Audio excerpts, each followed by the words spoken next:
Wendy Silva from the Center for Abuse and Rape Emergencies. Welcome. Today we have a very special guest, Stephanie Powers from the State Attorney's Office. Stephanie, it's good to see you. Thank you for joining us.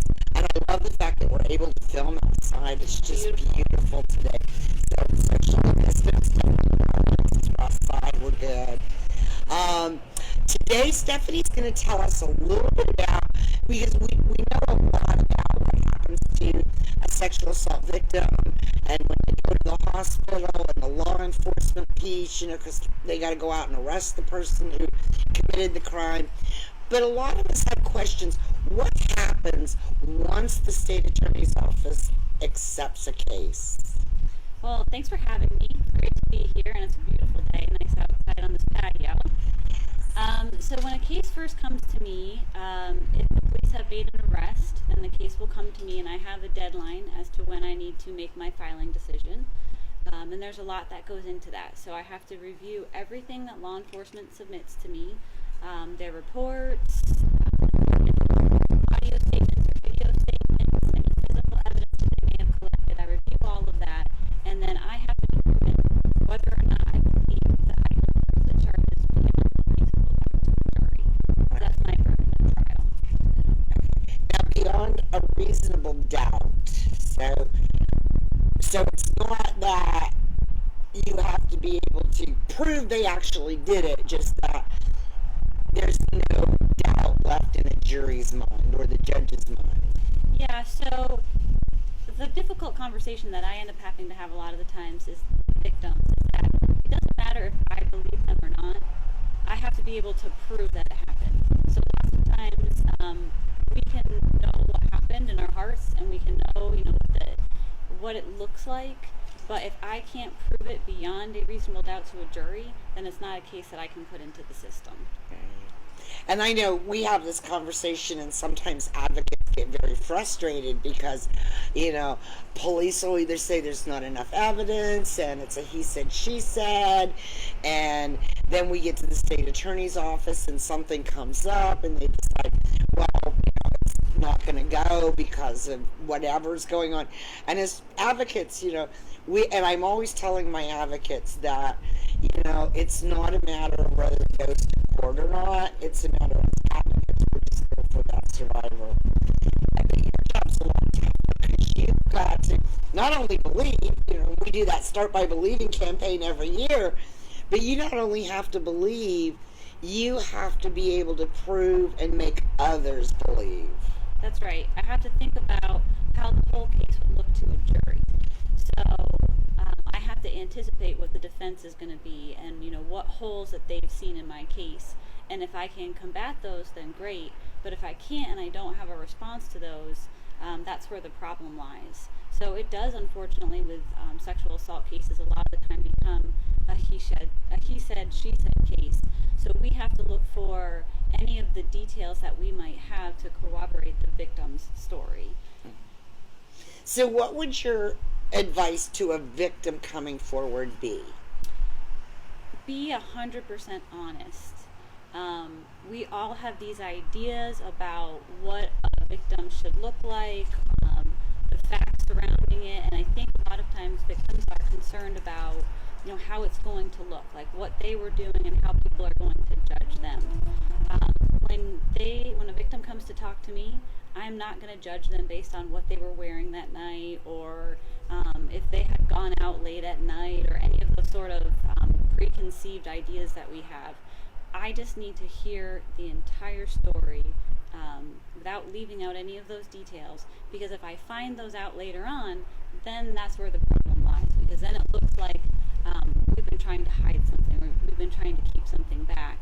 And if my case is going to be largely based on the word of a victim, then I have to know everything so that I can be prepared for that. So if I was at the local tavern, karaoke night, and I'd had a few beers, and I'm having a really good time with this guy, and people see me having a good time with this guy, but later we leave and he rapes me, as long as I'm upfront with you about what was happening earlier, it's easier for you to defend me than for me to deny all of that. Absolutely. It's important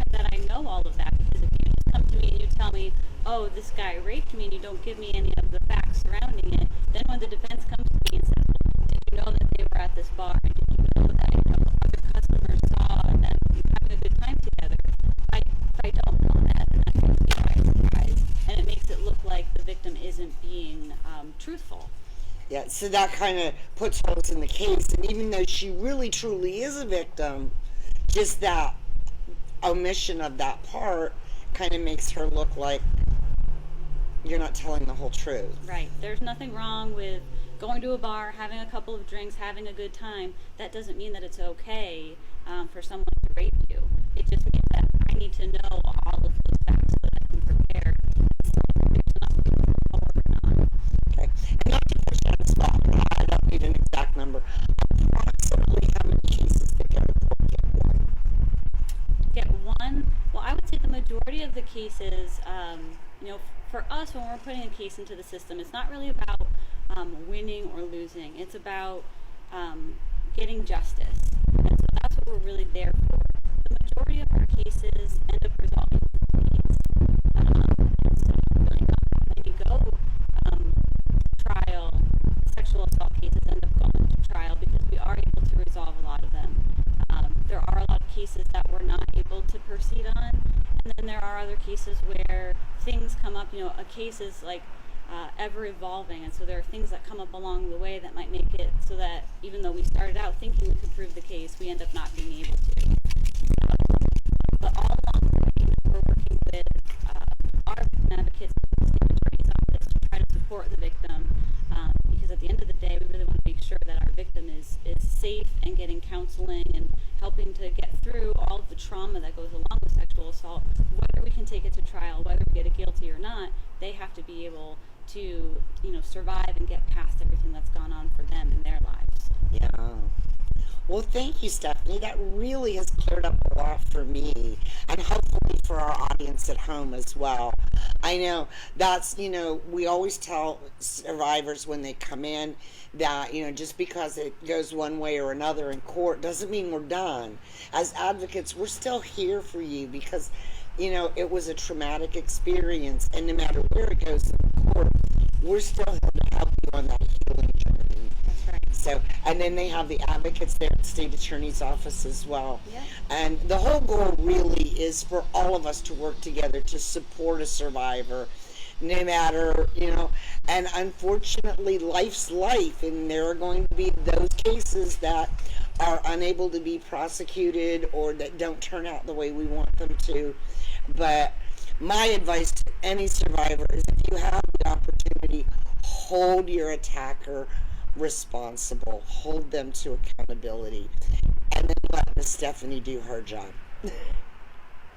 Thank you, Stephanie. Thanks for having me. It was very nice. And everybody, please remember, if you're being hurt, you don't have to go through this alone.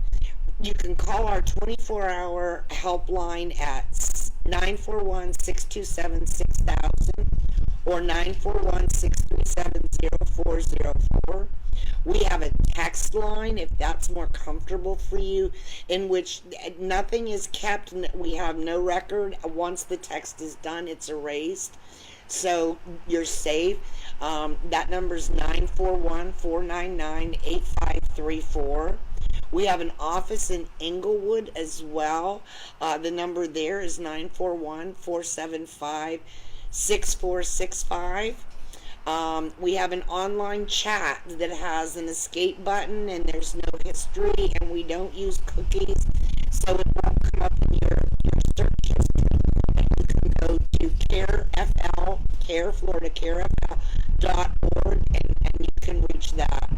You can follow us on Facebook, Instagram, YouTube, at CARE Charlotte County.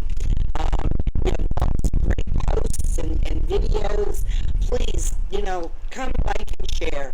And also, I'd like to thank Florida Council Against Sexual Violence. It is their funding that helps us to bring these messages to you. And thank you, our audience, for being here, for following